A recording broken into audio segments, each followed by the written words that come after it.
भक्तजनों, माताओं, बहनों, सादर जय श्री कृष्ण। हमारे YouTube चैनल में आप सभी का बहुत बहुत स्वागत है। मैं हूं आपके साथ आचार्य नीलेश शर्मा।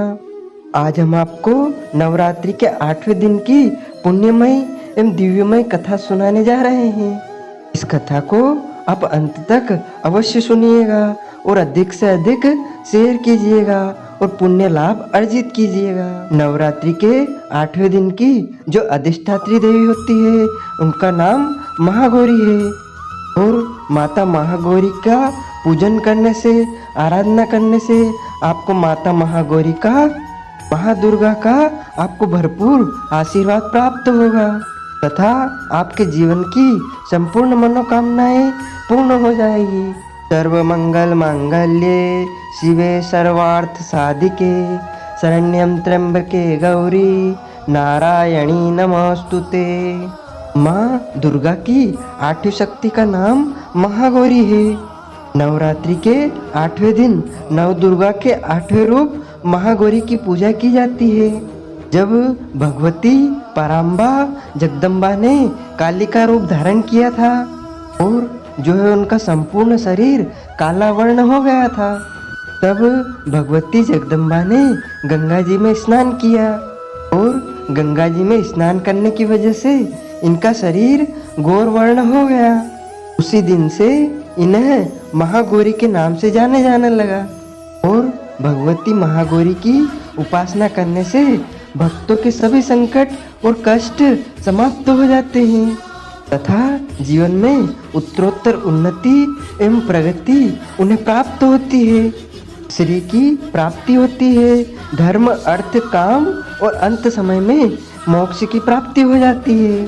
प्रत्येक मनुष्य को माता महागौरी की उपासना एवं आराधना करनी चाहिए और माँ भगवती का पूजन करते हैं उसी प्रकार ही माँ महागौरी का पूजन करना चाहिए। और माता महागौरी को एक नारियल चढ़ाया जाता है। नारियल इनको विशेष रूप से चढ़ाया जाता है। नारियल चढ़ाने के बाद में उसका प्रसाद भी वितरित करना चाहिए क्योंकि नारियल माता महागौरी को अत्यधिक प्रिय है। उसके पश्चात माता महागौरी की प्रसन्नता के लिए अपने जीवन के समस्त कष्ट और संकट को समाप्त करने के लिए इनके महामंत्र का जाप भी करना चाहिए या फिर श्रवण भी कर सकते हैं। मंत्र इस प्रकार है: ओम श्री क्लीं ह्रीं वरदाय नमः। ओम श्री क्लीं ह्रीं वरदाय नमः। ओम श्री क्लीं ह्रीं वरदाय नमः। इस प्रकार महागौरी के इस मंत्र का जाप भक्तों को करना चाहिए। महागौरी का ध्यान मंत्र इस प्रकार है: श्वेते व्रसे समारूढ़ा श्वेतांबरधरा शुचिः महागौरी सुदध्यनं महादेव प्रमोददा या देवी सर्वभूतेषु माँ गौरी रूपेण संस्थिता नमस्तस्यै नमस्तस्यै नमस्तस्यै नमो नमः। अब हम आपको श्री दुर्गा सप्तशती के 12वें अध्याय की कथा सुनाने जा रहे हैं। देवी बोली कि जो पुरुष एकाग्र होकर के इन स्तोत्रों से मेरी आराधना करेगा, स्तुति करेगा, उसकी सभी बाधाएं मैं निसंशय नाश कर दूंगी और जो मधुर कटप का नाश, महिषासुर का घात और शुंभ निशुंभ दोनों का वध आदि का कीर्तन करेगा, जो एकाग्रचित होकर अष्टमी, नवमी और चतुर्दशी तिथि को भक्ति पूर्वक इन उत्तम मेरे चरित्र के महात्म्य को सुनेगा, उन्हें किसी भी प्रकार का अनिष्ट स्पर्श नहीं कर पाएगा, ना पापों से उत्पन्न आपत्तियां उन्हें दुखित कर सकेगी और उनके जीवन में कोई भी कष्ट ना आ सकेगा और उनके घर में, परिवार में कभी भी दरिद्रता नहीं आएगी, ना उनको कभी किसी अपने का वियोग भी सता पाएगा, ना शत्रु का उन्हें भय रहेगा, ना कोई विपत्ति उनको परेशान कर सकेगी। राजकीय भय, शासकीय भय भी नहीं होगा और न शत्रुओं से, न जल राशि से, न अग्नि से कभी भय नहीं होगा। इसलिए मेरा महात्म्य हमेशा एकाग्रचित होकर सुनना चाहिए एवं पढ़ना चाहिए। मेरा यह चरित्र परम मंगलदायक है। महामारी से उत्पन्न समस्त उपद्रव को तथा 3 तत्वों को मेरा महात्मा शांत कर देता है। इस घर या मंदिर में या फिर किसी स्थान पर मेरा यह महात्मा पढ़ा जाता है या फिर सुना जाता है, विधि व सावधानी पूर्वक पढ़ा जाता है, उस स्थान का मैं कभी भी त्याग नहीं करती और वहाँ सदा ही मेरा निवास रहता है। बलिदान, पूजा, होम और त्योहारों में मेरा यह चरित्र उच्चारण करना और सुनना चाहिए। ऐसा हवन या पूजन मनुष्य जानकर या बिना जाने करे, मैं उन्हें ग्रहण करती हूँ। शरद काल में मेरी वार्षिक महापूजा की जाती है। इस अवसर पर मेरे इस महात्मा को जो भक्ति पूर्वक श्रवण करेगा, उसके जीवन की समस्त बाधाएं निवृत्त हो जाएंगी। वह धन धान्य पुत्र आदि से संयुक्त हो जाएगा तथा उस पर मेरी कृपा होगी। इस पर कोई भी संशय नहीं है। मेरे इस महात्मा को, मेरी उत्पत्ति की परम कथाओं को एवं युद्ध में मेरे महात्मा को एवं पराक्रम को जो भक्त सुनेगा वह सर्वथा निर्भय हो जाएगा। उसको संसार में किसी भी चीज से भय नहीं होगा। मेरे महात्मा को सुनने वाले भक्त के शत्रु नष्ट हो जाते हैं तथा वह कल्याण को प्राप्त होता है और उसका कुल और परिवार आनंदित रहता है।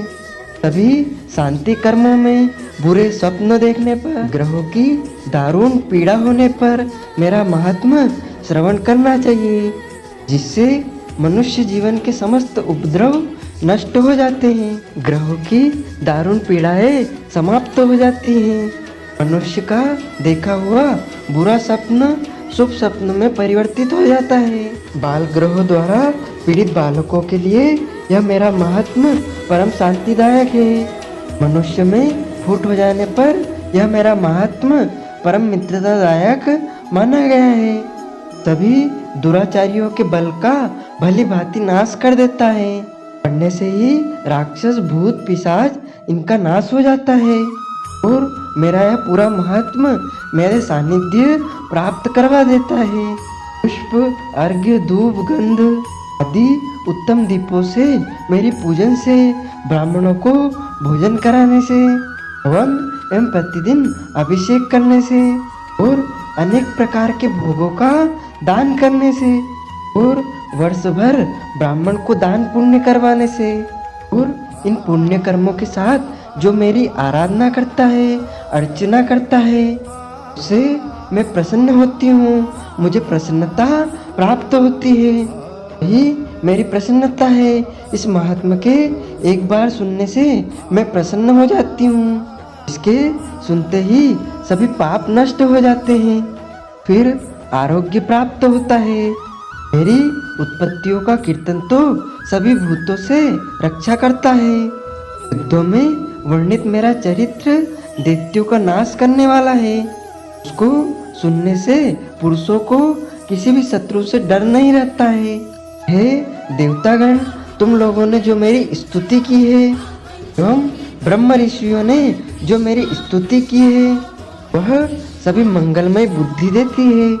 वन में, शून्य स्थान में अथवा वन की अग्नि में घिर जाने पर, शून्य स्थान पर डाकुओं से घिर जाने पर, शत्रुओं से पकड़े जाने पर एवं वन में शेर, चीता, जंगली भालू, जंगली हाथी के पीछा करने पर, क्रोध में आकर यदि राजा ने वन में जाने की आज्ञा दे दी या कैद में पड़ गया हो या महासमुद्र में जहाज पर बैठ जाने के बाद महा तूफान आ गया हो और उस समय जहाज डगमगाने लगे, ऐसे महासंकट के वक्त घोर संग्राम में शस्त्रों का प्रहार होने लगे, तब जब महापीड़ाएं आ रही है, किसी पीड़ा से व्याकुल हो, उस समय सभी घोर विपत्तियों से छुटकारा पाने के लिए इस मेरे चरित्र का स्मरण करने वाला सभी विपत्तियों से छूट जाता है।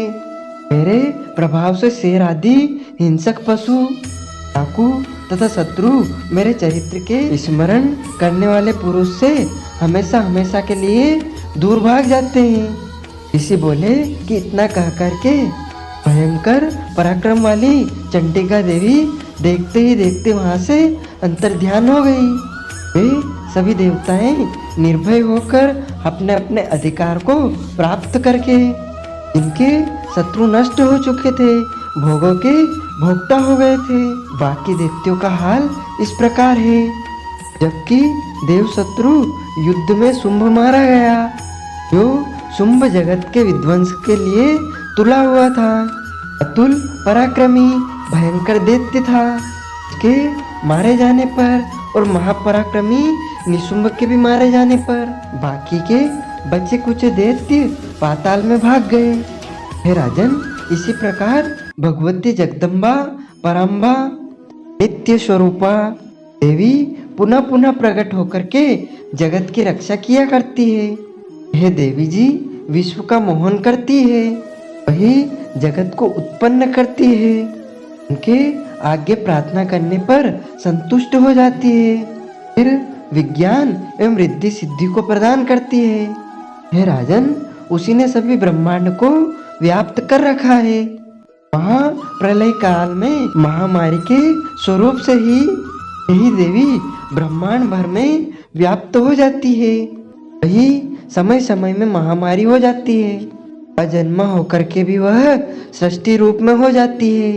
वही सनातनी देवी समय समय पर प्राणियों की स्थिति क्रिया करती है। मनुष्य की उन्नति के समय में वही देवी घर घर में वृद्धिदायिनी लक्ष्मी रूपा हो जाती है। फिर अभाव में विनाश के लिए अलक्ष्मी यानी दरिद्रता भी बन जाती है। पुष्प धूप गंध आदि सामग्रियों से पूजी हुई फिर स्तुति करने पर यही देवी फिर धर्म पुत्र अर्थ काम मति शुभ गति फिर प्रदान करती है। इस प्रकार यहाँ पर कथा का समापन होता है। बोलिए जगदम्बे मात की जय। भक्तजनों, माताओं बहनों, आपने जो ज्ञानवर्धक कथा का श्रवण किया है, पुण्य लाभ अर्जित किया है, इसको अधिक से अधिक शेयर कीजिएगा, लाइक कीजिएगा तथा कमेंट में माता रानी माँ जगदम्बे का नाम अवश्य लीजिएगा। आपको और आपके पूरे परिवार को सादर जय श्री कृष्णा, जय माता दी।